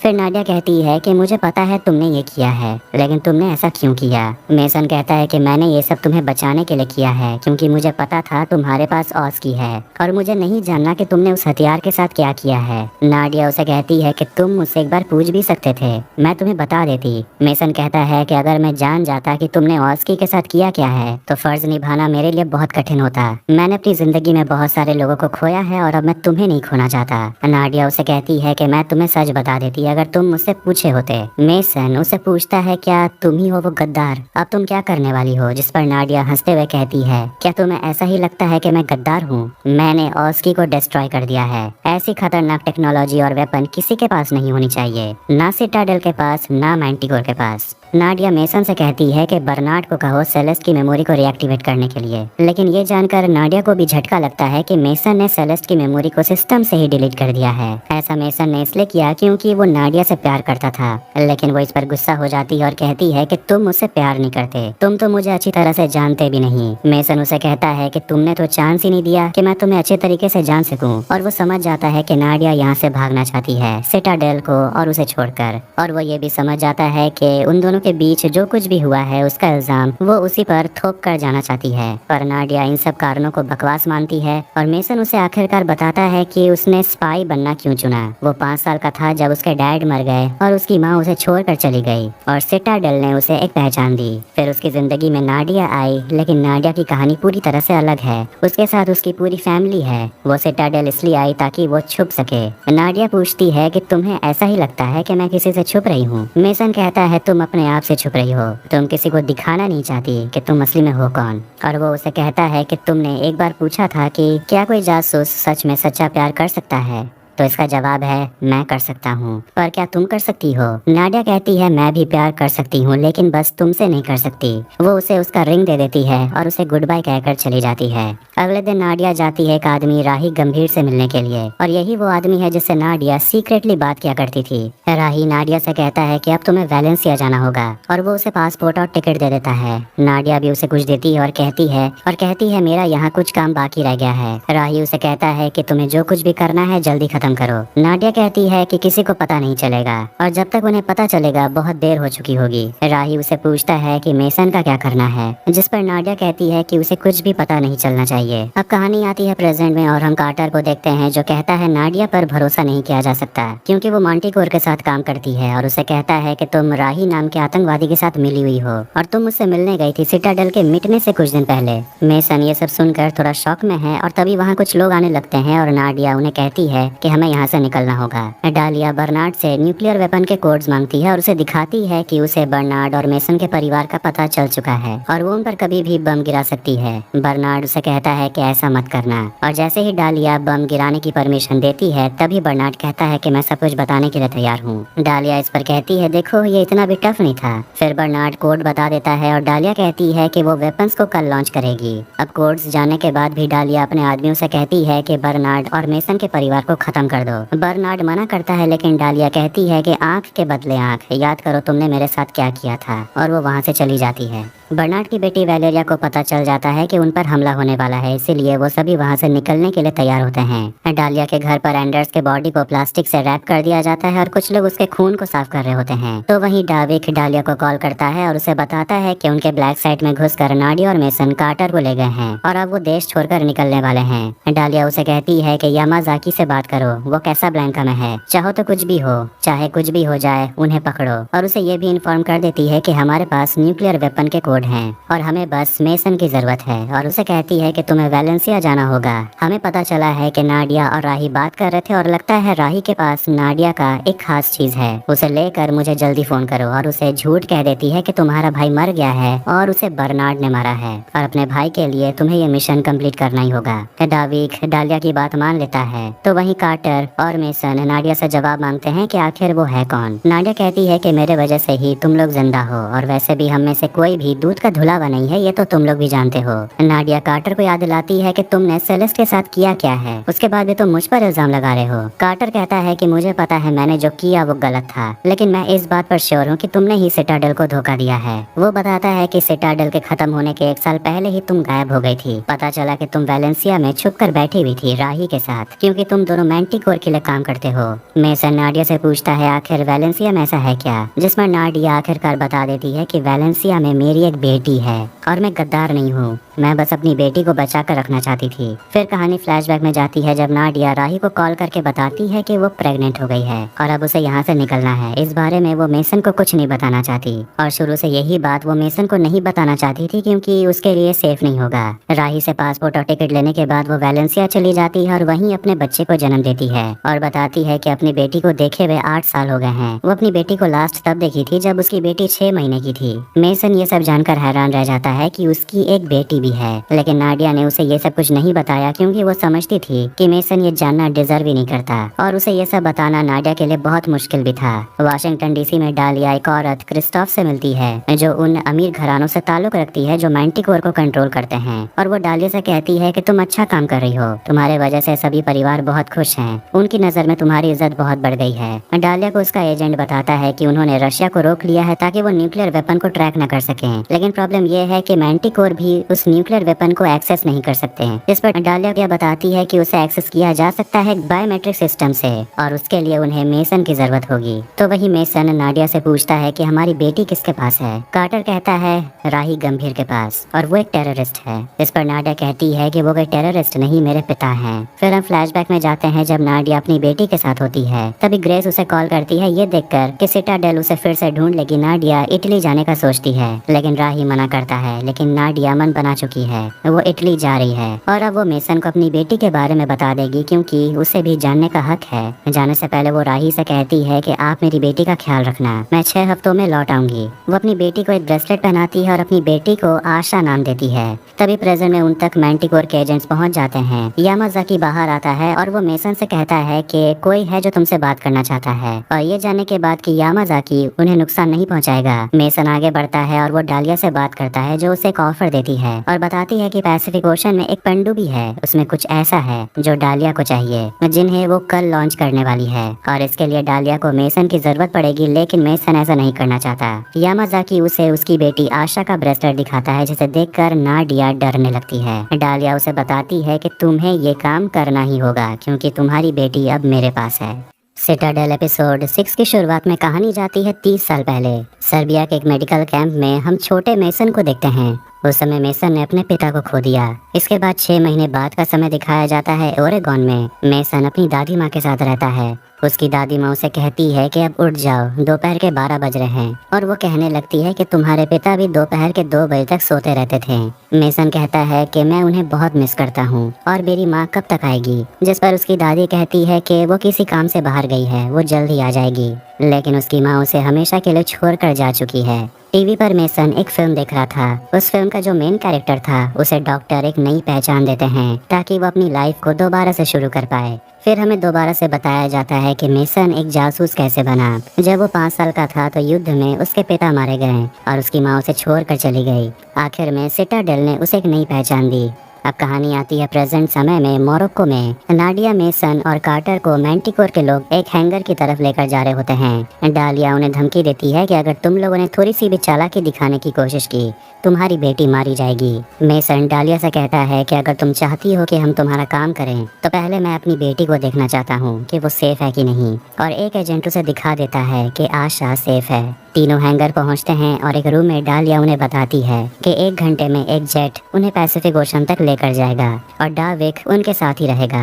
उन्हें रशिया के सबमरीन को हैक करके सतह तक लाना होगा। उसके बाद काइल यानी कि मेसन और डेविक जेट से नीचे कूदेंगे और उन्हें न्यूक्लियर मिसाइल से 5 न्यूक्लियर कोर निकाल कर लाना होगा और वैलेंसिया में पहुंचकर क्रिस्टोफ को देना होगा। मिशन खत्म होने के बाद ही उन्हें लड़की मिलेगी। नाडिया कहती है कि ये ऑपरेशन वो खुद करना चाहती है क्योंकि बेटी उसकी है, लेकिन डालिया मना करती है। वैसे भी नाडिया ये मिशन नहीं कर सकती क्योंकि पुराने मिशन यानी कि रेड सेल मिशन को मेसन ने पूरा किया था और उसी के वजह से न्यूक्लियर वेपन का एक्सेस सिर्फ मेसन ही कर सकता है। अब ये रेड सेल मिशन है क्या, इसके लिए हम जाते हैं 8 साल पहले के फ्लैशबैक में। सिटाडेल हेडक्वार्टर में ग्रेस सबको बता रही होती है कि उन्हें रशिया के डेड हैंड सबमरीन को हैक करना है जिसमें न्यूक्लियर वेपन है और उन्हें डर है कि रशिया इन न्यूक्लियर वेपन को यूज कर सकता है। तो उनका ये प्लान है कि वो उस न्यूक्लियर वेपन में अपना लॉक लगाएंगे ताकि कोई भी सिटाडेल का एजेंट न्यूक्लियर वेपन को एक्सेस कर पाए। इस मिशन को कैरी आउट करने के लिए मेसन से बेहतर कोई और नहीं है। उसे प्लान के बारे में बताया जाता है कि जेट से सबमरीन में कूदने के बाद मेसन को एक डिवाइस लगाना होगा। इस डिवाइस के लगने के बाद मेसन वहां के सिक्योरिटी से बच सकता है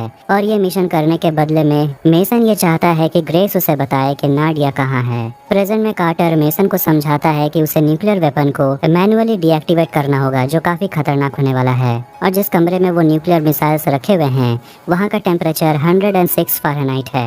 इसका मतलब ये है कि मेसन का टेम्परेचर थोड़ा भी गिरा तो वो मिसाइल खुद ब खुद लॉक हो जाएंगे। इसके बाद वो तीनों जेट पर बैठकर निकलते हैं और कहानी जाती है 8 साल पहले। रेड सेल मिशन के दौरान मेसन सबमरीन के ऊपर कूद जाता है और अपना डिवाइस लगाकर बायोमेट्रिक को लॉक कर देता है, यानी कि अब उसका मिशन पूरा हुआ। तभी अचानक से मेसन ऑफलाइन होता है और अपना एक डिवाइस लगाकर कुछ छेड़छाड़ करता है। इसके बाद कहानी आती है प्रेजेंट में। उन्हें सबमरीन मिल जाता है। जब नाडिया मेसन के सूट को ठीक कर रही थी तो वो पूछता है कि तुमने मुझे आशा के बारे में क्यों नहीं बताया। नाडिया कहती है कि फिलहाल तुम इस मिशन पर फोकस करो। डार्विक भी उनके साथ है जो कहता है कि फिलहाल काम पर ध्यान दो। सही हाइट पर पहुंचने के बाद काउंटडाउन शुरू होता है और मेसन और डार्विक सबमरीन के ऊपर कूद जाते हैं, लेकिन उन्हें सबमरीन दिख ही नहीं रहा और सोचते हैं कि सबमरीन ऊपर कब आएगा। तभी थोड़ी देर में सबमरीन ऊपर आती है और मेसन अपना पैराशूट निकाल लेता है, लेकिन उसे लैंड करने में थोड़ी दिक्कत होती है और डार्विक ऊपर आने में उसकी मदद करता है।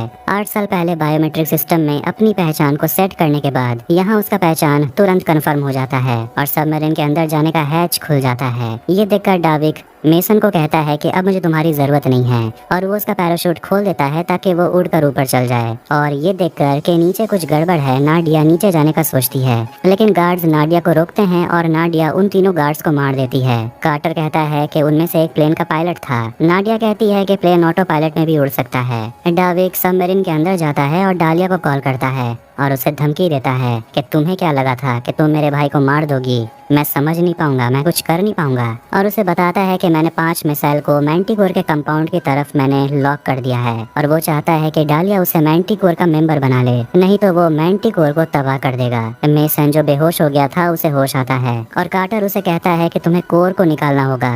डालिया डार्विक से कहती है कि तुम्हें जो करना है वो करो, मैंटिकोर कभी गद्दार के साथ सौदा नहीं करता। और वो डार्विक से कहती है कि हम लोगों ने पहले ही सबमरीन के स्टीयरिंग मैकेनिज्म को हैक कर लिया है, यानी कि वो जहाँ चाहती है सबमरीन को वहाँ लेकर जा सकती है। और वो उसे धमकी देती है कि वो चाहे तो सबमरीन को मैरियाना ट्रेंच की गहराइयों में गिरा सकती है और न्यूक्लियर मिसाइल्स के साथ वहाँ डार्विक भी भस्म हो जाएगा।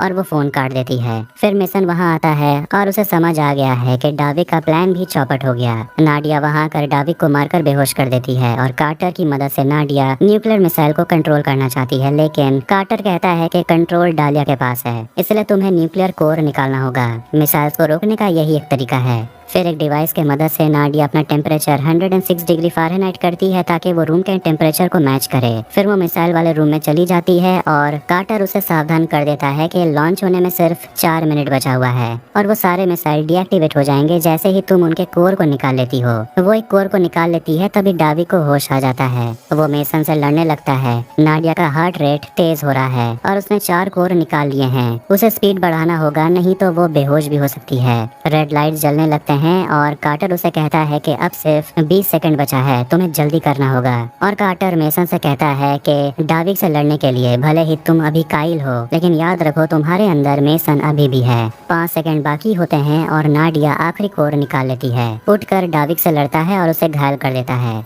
वो भागते हुए नाडिया के पास जाता है और उसे एड्रेनालिन शॉट देता है, उसके दिल की धड़कन वापस नॉर्मल करने के लिए, नहीं तो वो मर भी सकती थी। कार्टर उसे कहता है कि उन्हें जल्दी से बाहर निकलना होगा, रशियन बॉम्बर 60 मील की दूरी पर हैं और वो तेजी से तुम्हारी तरफ आ रहे हैं। इसके बाद जेट उन्हें लेने के लिए आती है और दोनों वहाँ से निकल जाते हैं। फिर 8 साल पहले सिटाडेल के हेडक्वार्टर में ग्रेस मेसन पर गुस्सा होती है कि उसने न्यूक्लियर वेपन के साथ कुछ तो किया है और वो कुछ छुपा रहा है। मेसन कहता है कि मैंने सबमरीन को ब्लॉक कर दिया है और अब सिटाडेल के पास न्यूक्लियर मिसाइल का कंट्रोल नहीं है, वो मेसन के पास है और वो एक्सेस ग्रेस को तभी देगा जब ग्रेस उसे ये बताएगी कि नाडिया कहाँ है। ग्रेस कहती है वो बर्लिन में है, लेकिन मेसन नहीं मानता। प्रेजेंट में वो तीनों वैलेंसिया पहुंचने वाले हैं क्रिस्टोफ से मिलने के लिए। तीनों वैलेंसिया पहुंच जाते हैं और डालिया क्रिस्टोफ को बता देती है कि वो तीनों पहुंच चुके हैं। मेसन और नाडिया क्रिस्टोफ से मिलते हैं तो वहीं कार्टर स्नाइपर से उन पर नजर रखा होता है। नाडिया की बेटी आशा को भी वहाँ लाया जाता है और कार्टर नाडिया से कहता है कि वो आदमी मेरे निशाने पर है। जैसे ही मेसन न्यूक्लियर कोड क्रिस्टल को दे देता है, डालिया कहती है कि इसे चेक कर लेना। चेक करने पर पता चलता है कि कोड्स एनक्रिप्टेड हैं, यानी कि इन लोगों ने इसके साथ कुछ किया है। क्रिस्टोफ उनसे कहती है कि इसे अनलॉक करो वरना तुम्हारी बच्ची मरेगी।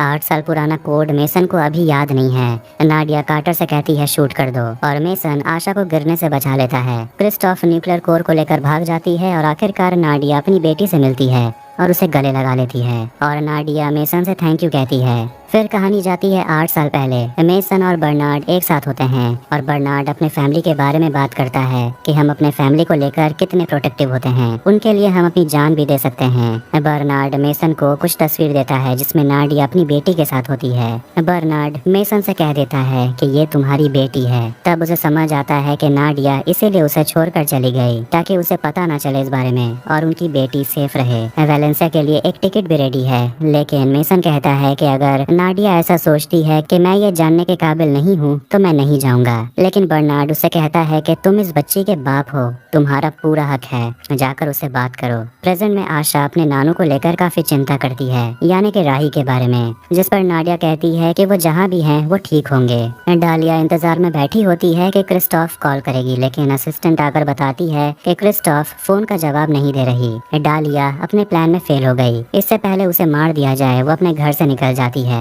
और उसका घर ब्लास्ट हो जाता है। नाडिया, मेसन, कार्टर और आशा सिटाडेल के हेडक्वार्टर पहुंचते हैं जो अब खंडहर बन चुका है। वह हेंड्रिक्स और एबी भी आते हैं और मेसन दोनों से मिलकर बहुत खुश होता है, लेकिन नाडिया उन सभी को एक साथ देखकर थोड़ी अनकंफर्टेबल हो जाती है और कार्टर सोचता है कि सेलेस्ट अभी तक जिंदा कैसे है। मेसन उन्हें अपने परिवार से मिलाता है और नाडिया खुश होने का नाटक करती है। कार्टर दिखाता है कि उसने मेसन के मेमोरी वाले लिक्विड का बैकअप पहले ही बना लिया था और इसकी मदद से मेसन की यादें वापस आ सकती हैं। इसके बाद मेसन अपनी पत्नी से बात करता है और वो सोचता है कि उसे ये करना होगा, उसे जानना है कि आखिर वो है कौन। जिस पर एबी कहती है तुम मेरे पति हो, यही सच है। लेकिन मेसन उसे समझाता है कि आखिर वो कब तक अपने सच से भागता रहेगा। आखिरकार इंजेक्शन की मदद से मेसन की सारी यादें वापस आ जाती हैं। उसे सब कुछ याद आ जाता है कि वो जासूस क्यों बना, नाडिया उसके लिए क्या थी, एबी असली में कौन है, अपनी ही पत्नी के साथ उसने 8 साल पहले क्या किया था। ये सब याद करने के बाद वो उठकर वहाँ से चला जाता है। फिर वो उस दिन को याद करता है जब बर्नार्ड ने उसे नाडिया का तस्वीर दिया था और उसे पूछता है कि तुम्हें कैसे पता चला कि नाडिया वैलेंसिया में रहती है। इसके बाद कहानी जाती है फिर से 8 साल पहले जब मेसन डालिया से मिला था। डालिया उसे कहती है कि तुम्हारी शक्ल उससे बहुत मिलती है। मेसन उसे कहता है कि मुझे आपसे मदद चाहिए, आपने ही कहा था कि मदद चाहिए होगा तो आप मेरी मदद करेंगी। और वो डालिया से कहता है कि मुझे एक औरत को ढूंढना है, वो सिटाडेल की जासूस है और सिटाडेल इस बात को छुपा रही है कि वो आखिर कहाँ है। मेसन कहता है कि उसका नाम नाडिया है। डालिया पूछती है क्या तुम उससे प्यार करते हो। मेसन कहता है वो मेरी बीवी है। ये सुनकर डालिया कहती है फिर तो मैं जरूर उसे ढूंढूंगी। डालिया याद करती है उस दिन को जब वो अपने हस्बैंड थॉमस को खो दी थी। एक जोर का धमाका हुआ था और डालिया जल गई थी और इसी वजह से उसके हाथ में ये निशान है। मेसन पूछता है कि उस हादसे के बाद आप घर क्यों नहीं आई। डालिया कहती है कि मैं बहुत बदल गई थी, मैं पुरानी वाली डालिया नहीं रही। मेसन उसे पूछता है क्या आपको अपने बेटे की भी याद नहीं आती, क्या आपको मेरी याद नहीं आती मॉम। यानी कि डालिया मेसन की माँ है, जिस पर डालिया कहती है कि मुझे नहीं लगा था कि तुम्हें कुछ भी याद होगा, तुम बिल्कुल पूरी तरह से बदल गए हो। सिटाडेल ऐसा ही करते हैं, वो तुमसे सब कुछ छीन लेते हैं, जैसे कि उन्होंने मुझसे तुम्हारे डैड को छीन लिया। मेसन जानना चाहता है कि सिटाडेल ने उनके डैड के साथ क्या किया। डालिया बताती है कि मुझे पता चला कि सर्बिया के एक टेररिस्ट सेल ने कार में बॉम्ब एक्सप्लोजन कराए थे। उसके पीछे का मास्टरमाइंड स्टैनकोविच था, लेकिन कुछ साल पहले डालिया को वहाँ के डिप्लोमेट से ये पता चला कि उस बिल्डिंग में धमाका कार के बॉम्ब से नहीं हुआ, बल्कि 3 मिसाइल से हुआ था। स्टैनकोविच के पास मिसाइल होना नामुमकिन है और पता चला कि सिटाडेल सर्बिया के टेररिस्ट सेल पर एयर स्ट्राइक करने का प्लानिंग कर रहा था, लेकिन बदकिस्मती से उनके पास गलत कोऑर्डिनेट्स थे और टेररिस्ट पर हमला करने के बजाय उन लोगों ने 157 आदमी, औरत और बच्चों पर हमला किया, जो सारे यूएन वर्कर्स थे और उनके परिवार वाले थे। और दुनिया के सारे ऑर्गेनाइजेशन जानते थे कि सिटाडेल ने ये किया है। और तुमने उनके कन्फेशन को भी सुना है, लेकिन सिटाडेल के बातों को दबा दिया गया और तुम्हें अभी भी लगता है कि मैं झूठ बोल रही हूँ। और उसे समझाती है कि अब सिर्फ तुम ही हो जो बदला ले सकते हो। तुम्हारे पास सिटाडेल के राज का सारा एक्सेस है, जिसकी मदद से तुम उन्हें उनके किए की सजा दिलवा सकते हो। तुम मुझे उनके सारे सीक्रेट्स ला कर दो और दोनों मिलकर सिटाडेल से बदला ले सकते हैं। मेसन के वजह से ही सिटाडेल खत्म हुआ। सिटाडेल के सारे एजेंट्स मारे गए, यानी कि गद्दार जिसके वजह से सिटाडेल खत्म हुआ वो कोई और नहीं बल्कि मेसन ही था। उससे मिलने के लिए उसकी पत्नी एबी आती है और पूछती है क्या तुम्हें सब कुछ याद आ गया, और मेसन उसे गले लगा लेता है। तो वहीं दूसरी तरफ नाडिया उन्हें देख रही होती है। अब जब मेसन को समझ आ गया है कि उसके सिटाडेल में होने का मकसद क्या था, तो शायद अब फिर से सिटाडेल खतरे में है। और इसी के साथ सिटाडेल एपिसोड 6 यानी कि पूरी सीजन 1 यही एंड होती है। वीडियो पसंद आए तो वीडियो को लाइक करें, चैनल को सब्सक्राइब करें। मिलते हैं नेक्स्ट वीडियो में। Take care.